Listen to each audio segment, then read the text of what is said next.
I've been thinking a lot about the Lewis and Clark expedition that began in 1803. It was the first time that Americans ever went to the Western country. They had never really been west of the Mississippi, and the journey was to follow the Missouri up into the Rocky Mountains and then to see if there was a water passage all the way to the Pacific Ocean. And the group was a fascinating group, but for me, perhaps the most interesting personality, the most interesting story, the most interesting character in the adventure was Sacagawea. Sacagawea was only 12 years old when she was living near the Continental Divide among her people, the Shoshone people. And in a raid, she was kidnapped along with some other kids. And they were kidnapped, and then about a year later, she was sold as a slave to a French-Canadian trapper named Charbonneau. And Charbonneau took these two young girls and basically was living with them when Lewis and Clark invited him to come with them as a kind of interpreter on the journey, so that he and Sacagawea would be interpreters and help the Lewis and Clark expedition be able to make it through all these vast numbers of people who were inhabiting the region.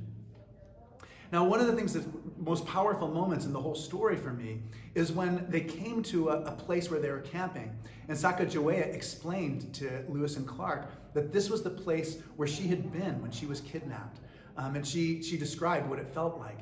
And Lewis and Clark later wrote about this, and this is what Lewis said. Lewis wrote, "I cannot discover that she shows any emotion of sorrow in recollecting this event, or of joy in being restored to her native country. If she had enough to eat and a few trinkets to wear, she would be perfectly content anywhere." So that was Meriwether Lewis, a man who fundamentally did not understand Sacagawea. Because later in the story, Sacagawea and the expedition came upon her former people, and she saw one of her childhood friends. And as soon as she saw this childhood friend, the two began hugging each other and weeping and talking and getting caught up. The girl that Sacagawea saw, her name was Leaping Fish, because on the same day that Sacagawea was captured, Leaping Fish had run through the creek and been able to escape from being kidnapped herself. And then an even more powerful moment happens later in the story when they're part of a council and they're meeting with the local chief.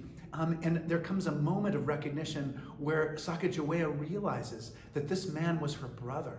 And she goes and she embraces him. She covers the two of them in a blanket. And it's one of the most powerful parts of the story to me. Sacagawea came home, but we don't really know what was going on inside of her. Lewis and Clark weren't very good at predicting or understanding her. But she continued with the expedition all the way to the Pacific Ocean, and then back, and lived later with the trapper who had bought her as her husband in Missouri. She had two children, and she died at a relatively young age.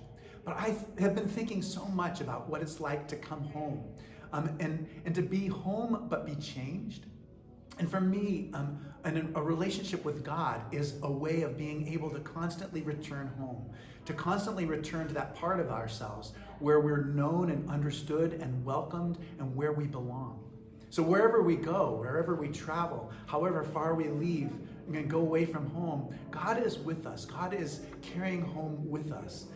And that's what I've been thinking about this week. My name is Malcolm Clemens Young. I'm the Dean of Grace Cathedral here in San Francisco, California. Thanks for watching More Good News.